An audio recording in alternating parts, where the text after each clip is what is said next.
வணக்கம் நண்பர்களே. இன்னும் ஒரு இனிய காலை பொழுதில் தீதும் நன்றும் நிகழ்ச்சியில் உங்களை சந்திப்பதில் மிக்க மகிழ்ச்சி அடைகிறேன். இன்றைக்கு பிப்ரவரி 20 உலக சமூக நீதி நாள், இன்டர்நேஷ்னல் சோஷியல் ஜஸ்டிஸ் டே. ஐநா மன்றம் இதை உலகம் முழுக்க சமூக நீதிக்கான நாளாக அனுசரித்து வருகிறது. நாம் தமிழ்நாட்டை பொறுத்த வரைக்கும் தந்தை பெரியாரினுடைய பிறந்த நாளை சமூக நீதி நாளாக அறிவித்து நாம் பின்பற்றி வருகிறோம். அப்படி பார்க்கிற போது இன்றைக்கு இந்த உலக சமூக நீதி நாள் என்பது எதை குறிக்கிறது? அதில் தமிழ்நாட்டினுடைய ஒரு மிகப்பெரிய ஒரு களமாக, சமூக நீதியின் களமாக தமிழ்நாடு எப்படி இருந்திருக்கிறது என்பதை நாம் பார்ப்போம்.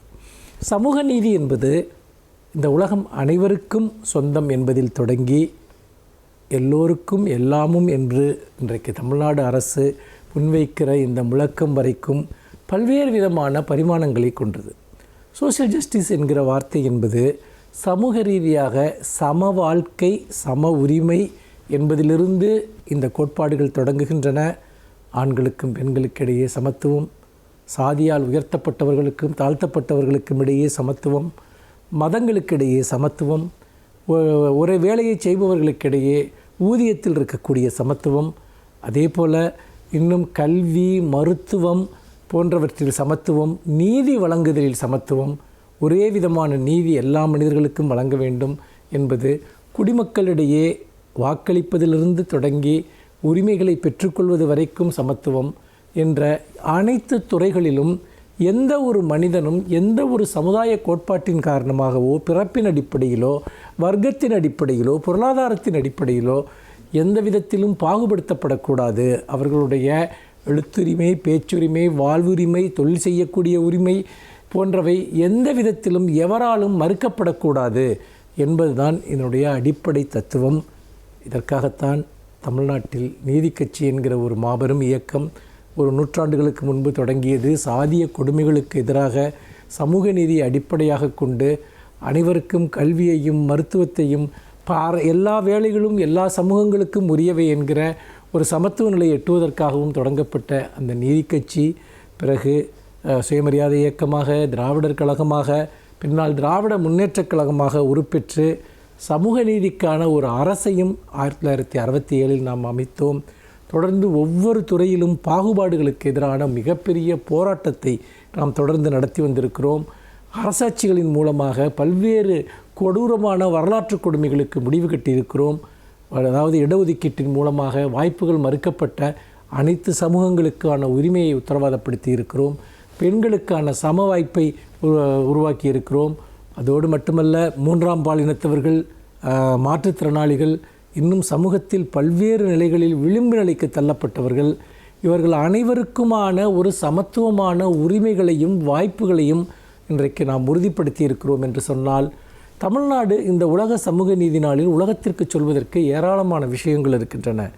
எப்படி சமூக நீதியை ஒரு ஜனநாயக அமைப்பிற்குள் நிலைநாட்டுவது, எத்தகைய வழிமுறைகளின் மூலமாகவும் சட்டங்களின் மூலமாகவும் இந்த ஏற்றத்தாழ்வுகளையும் இடைவெளிகளையும் குறைப்பது என்பதை ஒரு நூற்றாண்டு காலமாக தமிழ்நாடு நிகழ்த்தி காட்டியிருக்கிறது.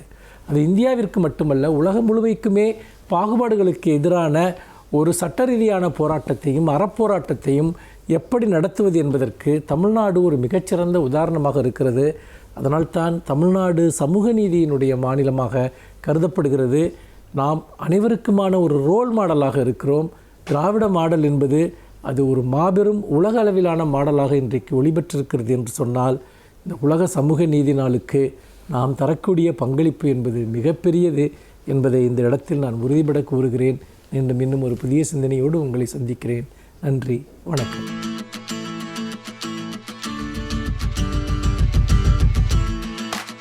அனைவருக்கும் என் அன்பு வணக்கம். உலக மகளிர் நாள், உலக உரிமை நாள் என்பது போல ஒவ்வொரு ஆண்டும் பிப்ரவரி 21 நாளை உலக தாய்மொழி நாள் என்று ஐக்கிய நாடுகள் அவை அறிவித்திருக்கிறது. 1999 ஆண்டே இந்த கோரிக்கை அங்கே முன்னெடுக்கப்பட்டாலும் 2008 ஆண்டிலிருந்து உலகம் முழுவதும் இந்த நாளை தாய்மொழி நாள் என்று கொண்டாடி கொண்டிருக்கிற ஒரு மரபினை நாம் பார்க்கிறோம். தாய்மொழியை போற்றுவதற்கு தனியாக ஒரு நாள் தேவையா என்றால், ஒவ்வொரு நாளும் தாய்மொழியை போற்ற வேண்டும். இந்த நாள் என்று சொல்லுவதே அந்த நாளுக்கு மட்டும் உரியது என்னும் பொருளில் அல்ல. மார்ச் 8 மகளிர் நாள் என்று சொன்னால் மற்ற நாள்களெல்லாம் மகளிருக்கான நாள் இல்லை என்று முடிவெடுத்து விட முடியாது. அதனை உறுதிப்படுத்தி கொள்வதற்கும் மறுபடியும் அது பற்றிய செய்திகளை உணர்வதற்கும் வரலாற்றை அறிந்து கொள்வதற்கும் இப்படி ஒரு நாள் குறிக்கப்படுகிறது. அப்படித்தான் தாய்மொழியின் மீது பற்றில்லாதவர்களாக இன்னும் பலர் உலகத்தின் பல பகுதிகளில் இருக்கிறார்கள். தங்கள் தேசத்தில் தங்கள் தாய்மொழி இல்லாமல் வேறு மொழி ஆட்சி செலுத்துவதை சகித்து கொண்டோ அல்லது அறியாமலோ இருக்கிற மக்கள் பல இடங்களில் இருக்கிறார்கள். அதனை எதிர்த்து தாய்மொழியினுடைய உரிமைக்காக போராடிய நாடுகளும் உலகம் முழுவதும் இருக்கின்றது. குர்து மொழி பேசுகிற அந்த மக்கள் தங்கள் மொழியை மறுத்த போது வெகுண்டு எழுந்ததை நாம் பார்த்தோம். இப்படி உலகம் முழுவதும் இருக்கிறது. தமிழ்நாடு தாய்மொழி போராட்டங்களில் பல முறை ஈடுபட்டிருக்கிறது என்பதையும் இந்த உலகமே அறியும். ஆனாலும் இந்த பிப்ரவரி 21ஆம் நாளை தாய்மொழி நாள் என்று யுனெஸ்கோ அறிவித்ததற்கு என்ன காரணம்? 1952ஆம் ஆண்டு டாக்காவில் நடைபெற்ற அந்த போராட்டம். உருது அல்ல, எங்கள் மொழி வங்கம்தான், எனவே வங்க மொழி தான் இருக்க வேண்டும் என்று இந்தியாவிலிருந்து பிரிந்து போன பாகிஸ்தானில் அதுதான் முதல் போராட்டமாக தொடங்கிற்று. நாம் அறிவோம். இலங்கை தனிநாடாக ஆன பிறகும் எங்கே சிக்கல் எழுந்தது என்றால் 1960 ஜூன் 5ஆம் தேதி ஒன்லி சிங்களா ஆக்ட் என்று ஒரு சட்டத்தை அந்த அரசு கொண்டு வந்தது. இனி சிங்களம் மட்டுமே அரசு மொழி என்று வந்தபோது தான் ஈழத்தினுடைய மக்கள் வெகுண்டு எழுந்தார்கள். மொழி சிக்கல் என்பதுதான் உலகத்தில் பல நாடுகளுக்கு பிரிவினைவாதத்துக்கும் கூட அடிப்படை காரணமாக இருந்திருக்கிறது. அதே போல பாகிஸ்தானில் நீங்கள் உருது மொழியை மேற்கு பாகிஸ்தானிலே கூடுதலாக உருது மொழி பேசப்படலாம், ஆனாலும் கிழக்கு பாகிஸ்தான் மக்கள் மீது அதனை திணிக்கக்கூடாது. கிழக்கு பாகிஸ்தானில் வங்கதேசத்தில் வங்கம்தான் எங்கள் மொழி என்று போராட்டம் நடந்தது. அப்போது நடைபெற்ற துப்பாக்கிச் சூட்டில் 1952 பிப்ரவரி 21ஆம் தேதி மாணவர்கள் பலர் கொல்லப்பட்டனர் என்பதால் அவர்கள் தாய்மொழிக்காக போராடினார்கள். அந்த நாளை தாய்மொழி நாள் என்று யுனெஸ்கோ அறிவிக்கிறது. இதில் என்ன இன்னொரு செய்தி இருக்கிறது என்றால், அது 52இல் நடந்தது. 1937ஆம் ஆண்டே தமிழ்நாட்டில் தமிழுக்கான போராட்டம் நடந்திருக்கிறது, இந்திய எதிர்ப்பு போராட்டம் நடந்திருக்கிறது. எனவே 37இலே நடந்த அந்த நாளைத்தான் ஆக்கியிருக்க வேண்டும். இருந்தாலும் யுனெஸ்கோ ஏதேனும் ஒரு நாடை அறிவித்திருக்கிறது. அந்த நாடை அறிவிப்பதன் மூலம் தாய்மொழியின் மீது ஒரு பற்றுதலை உலகெங்கும் ஏற்படுத்தி கொள்வதற்கு அது ஒரு வாய்ப்பாக இருக்கிறது. தாய்மொழி பற்று என்பது பிற மொழிகளின் மீதான வெறுப்பு அல்ல. மொழிகளை பற்றி நாம் எப்படி புரிந்து கொள்ள வேண்டும் என்றால், எத்தனை மொழிகளை வேண்டுமானாலும் நாம் கற்றுக்கொள்ளலாம். ஆனால் எந்த மொழியையும் நீ கற்றுக்கொண்டாக வேண்டும் என்று நம் மீது திணிக்கக்கூடாது. இரண்டுக்கும் இருக்கிற வேறுபாடு. கற்றுக்கொண்டால் பயன் உண்டு என்றால் யாரும் கற்றுக்கொள்ள வேண்டும் என்று சொல்லப்போவதில்லை, அவரவரே கற்றுக்கொள்வார்கள். எத்தனை மொழிகளை வேண்டுமானாலும் நம் தேவைக்கு ஏற்பவும் திறமைக்கு ஏற்பவும் கற்றுக்கொள்ளலாம். ஆனால் எந்த மொழியையும் திணிக்கக்கூடாது. பிற மொழிகளுக்கும் தாய்மொழிக்குமான அடிப்படை வேறுபாடு என்னவாக இருக்க வேண்டுமென்றால், எத்தனை மொழிகளை வேண்டுமானாலும் கற்றுக்கொள்ளுங்கள், தாய்மொழியின் மீது பற்று கொள்ளுங்கள் என்பதாக அது இருக்க வேண்டும். அந்த உணர்வை தூண்டுவதற்காகவே ஆண்டுக்கு ஒரு நாள், அதாவது இந்த பிப்ரவரி 21 என்பதை உலக தாய்மொழி நாள் என்று உலகம் முழுவதும் அதை பின்பற்றுகின்றனர். நாமும் அந்த தாய்மொழி உணர்வை அந்த நாளில் பெறுவோம். எந்த நாளிலும் அதை இழக்காமல் இருப்போம்.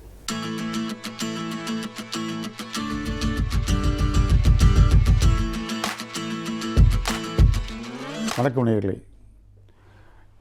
நாம் மன வாழ்க்கையில் ஏற்படக்கூடிய சிக்கல்கள், பிரச்சனைகள், இவைகளெல்லாம் நாம் எவ்வாறு சமாளிப்பது என்பதை பற்றி சில யூகங்களை நாம் பார்த்து வருகின்றோம். அதில் ஒவ்வொன்றாக பார்த்து வந்தோம். அதாவது நாம் பிடித்தது, பிடிக்காதது, விட்டு கொடுப்பது, பிறந்த வீட்டை பற்றி நாம் பெருமையாக பேசாமல் இருப்பது என்று பல யுக்திகளை நான் உங்களிடம் கூறி வந்தேன். அதில் ஒரு முக்கியமான ஒன்றாக இருப்பது தாம்பத்தியம். மன வாழ்க்கையில் தாம்பத்தியம் என்பது பொதுவாக செக்ஷன் சொல்கின்றோம். அதை பற்றிய பாலியல், இதை பற்றிய பிரச்சனைகள், அதை பற்றிய விவரங்களை எல்லாம் நாம் வெளிப்படையாக சொல்வதற்கு நாம் இன்றும் வெளிப்படையாக சொல்லக்கூடிய ஒரு நிலைமை இன்னும் வரவில்லை. அதாவது அதுபோல் ஒரு சந்தர்ப்பம் தான் நிலவுகின்றது. பால்நிலைகளை பற்றி, பாலியல் பற்றி விரிவாக வெளிப்படையாக சொல்வதற்கு முடியாத ஒரு நிலையில் இருக்கின்றோம். அதாவது செக்ஸ் சொல்கின்றோம். செக்ஸ் என்றால் என்ன என்று அதாவது கேட்டோம் என்றால், செக்ஸ் என்பது லத்தீன் லாங்குவேஜில் அந்த காலத்தில், அதாவது மருத்துவத்துறையில் கிரேக்கர்கள், லத்தீன் இவர்கள் தான் அவர்கள் கை ஓங்கியிருந்தது. அவர்களுடைய மொழிகள் தான் இன்றும் மருத்துவத்துறையில் நாம் பின்பற்றி வருகின்றோம். அதாவது அது லத்தீன் மொழியில் செக்ஸ் என்றால் என்ன என்றால், பிரி என்று அர்த்தம், டிவிஷன் 2 மேஜர் பிரிவுகள், பைஃபர்கேஷன் என்று அர்த்தம், 2 மேஜர் பிரிவுகள் என்று அர்த்தம். அதை செக்ஸஸ் என்று கூறினார்கள். அந்த செக்ஸ் என்பது என்னவென்றால், அதாவது அது வாழ்க்கையில் எவ்வாறு அது பயன்படுகிறது என்றால், வாழ்க்கைக்கு ஒரு முக்கியமான ஒன்றாக அமைகின்றது. அதாவது நம் வாழ்வை ஆரோக்கியமாக வாழ்வதற்கும் செக்ஸ் உதவுகின்றது. அது மட்டுமல்லாமல் நாம் நீண்ட ஆயுளுடன் வாழ்வதற்கும் அது உதவுகின்றது. வாழ்வு அர்த்தமுள்ளதாக மாறுவதற்கும் அது உதவுகின்றது. வாழ்க்கையில் அர்த்தம் வேண்டுமானவா, அர்த்தமுள்ள வாழ்க்கைக்கு அது உதவுகின்றது. ஆக ஒவ்வொரு கட்டத்திலும் அது செக்ஸ் என்பது நமக்கு அதாவது உதவுவதாக இருக்கின்றது. ஆரோக்கியமான வாழ்வு, அர்த்தமுள்ள வாழ்வு, நீண்ட ஆயுள் உள்ள வாழ்வு இன்று நமக்கு அது பெரும் பங்கினை நமக்கு பகிர்கின்றது. அதாவது விஞ்ஞான முறை எடுத்துக்கொண்டோம் என்றால் எப்படி என்றால், விஞ்ஞான முறையில் உடல் ரீதியாக எடுத்துக்கொண்டோம் என்றால், அதாவது இருதயத்திலிருந்து நேரடியாக பிளட் சப்ளை எங்கு செல்கின்றது, தாம்பத்தியம் நடக்கும் நேரத்தில் அதை சப்ளை ஆகின்றது.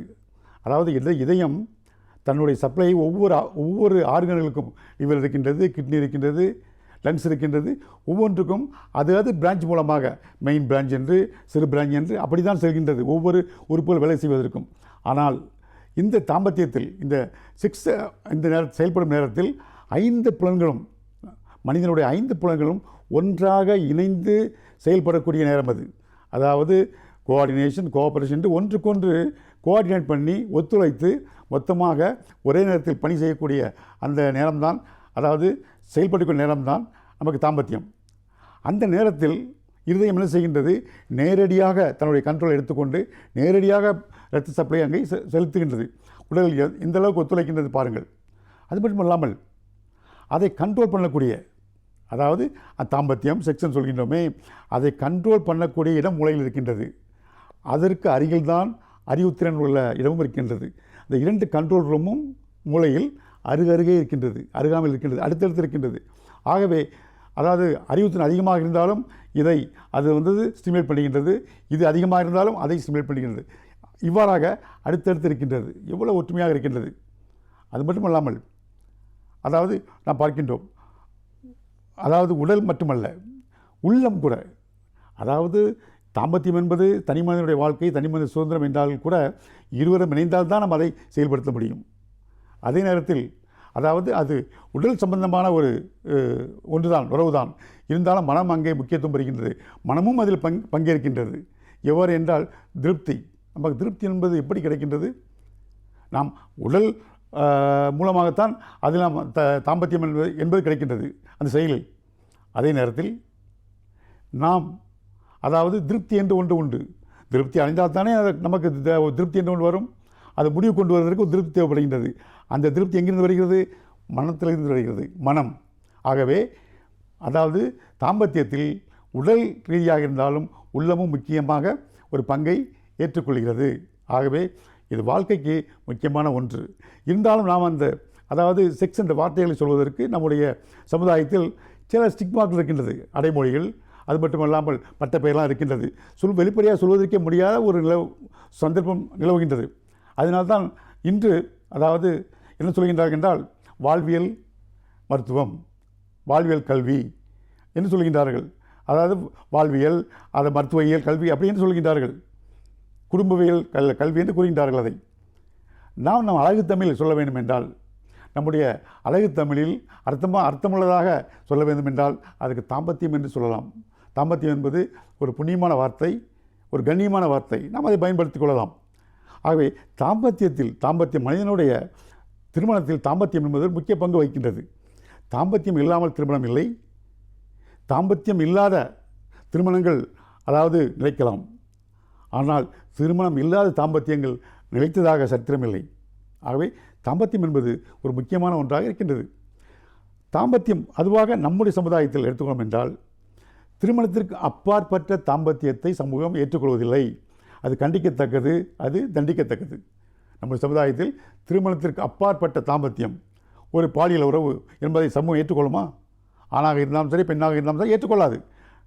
அதே நேரத்தில் திருமணத்தின் மூலமாக நாம் அடையும் தாம்பத்தியம் இருக்கின்றதே, அதற்கு நம்முடைய சமூகம் என்ன கூறுகின்றது?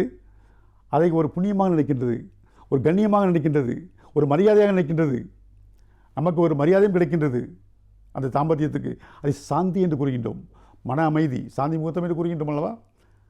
திருமணத்தின் மூலம் அதை அடையும் பொழுது அதனுடைய கண்ணியமும் அதனுடைய மதிப்பும் கூடுகின்றது. ஆகவே திருமணத்தில், தாம்பத்தியத்தில், அதாவது இந்த தாம்பத்தியம் ஈடுபடும் போது அதில் சில கட்டுப்பாடுகள் இருக்கின்றன. எழுதாத சட்டம், அது எழுதாத சில சட்டங்கள் இருக்கின்றன, சில கோட்பாடுகள், விதிமுறைகள், கட்டுப்பாடுகள் எல்லாம் இருக்கின்றன. நம்ம சமுதாயம் அதை அமைத்து தந்திருக்கின்றது. ஒரு செயல் இருக்கின்றது வைத்துக்கொள்வோம். ஒரு செயல் இருக்கின்றது, அந்த செயலுக்கு ஒரு லிமிட்டேஷன் இருக்கும். அந்த லிமிட்டுக்குள்ளே நாம் இருக்க வேண்டும். சமுதாயம் ஒன்றை வைத்திருக்கின்றது, ஒரு செயலை. அந்த செயலை நாம் தாண்டும் பொழுது, அந்த செயலை மீறி, அந்த வேலையை மீறி, அந்த ஒரு லிமிட்டேஷனை மீறி நாம் செயல்படும் போது எப்படி இருக்கின்றது? அது சமுதாயத்திற்கு பயன்படும் பொழுது அது சாதனையாக ஏற்றுக்கொள்ளப்படுகிறது. சமுதாயத்திற்கு பயன்படாத இருக்கும் பொழுது, சமுதாயத்திற்கு தீங்கு விளைக்கும் போது அது தண்டனைக்குரியதாக ஆகிறது. ஆகவே சமுதாயம் நாம் அதை தவறு என்றும் சரி என்றும் அதை தீர்மானிக்கின்றது. அதாவது தாம்பத்தியத்தை பொறுத்தவரையில் என்னென்றால், அதாவது இதுதான் சரி, இதுதான் தவறு என்றில்லை, இதுதான் அளவு, இவ்வளவுதான் அளவு இருக்க வேண்டும் என்றெல்லாம் இல்லை. அதாவது நம்ம முடிந்தது, முடியாதது, பிடித்தது, பிடிக்காதது, அதாவது வேண்டியது, வேண்டாதது எல்லாம் அங்கே இருக்கின்றன. அதே நேரத்தில் தாம்பத்தியத்தில் அதாவது வக்கிரங்கள் இருக்கின்றது, கொடுமைகள் இருக்கின்றது, துன்பங்கள் இருக்கின்றது, விவகாரங்கள் இருக்கின்றன, கொடுமைகள் இருக்கின்றன, இதெல்லாம் இருக்கின்றன. இதையெல்லாம் கட்டுப்படுத்ததான் சமுதாயம் அதாவது சட்டங்களை, எழுதாத சட்டங்களை இயக்கி வைத்திருக்கின்றது, கட்டுப்பாடுகளை. அந்த கட்டுப்பாட்டுக்குள் இருக்கும் பொழுதுதான் அந்த தாம்பத்தியம் சிறப்பை பெறுகின்றது. ஆகவே இன்றைய இளைஞர்கள் அதாவது தாம்பத்தியத்தை பொறுத்தவரை எப்படி இருக்கின்றார்கள் என்பதை நாம் அடுத்த முறை சந்திப்போம். நன்றி, வணக்கம்.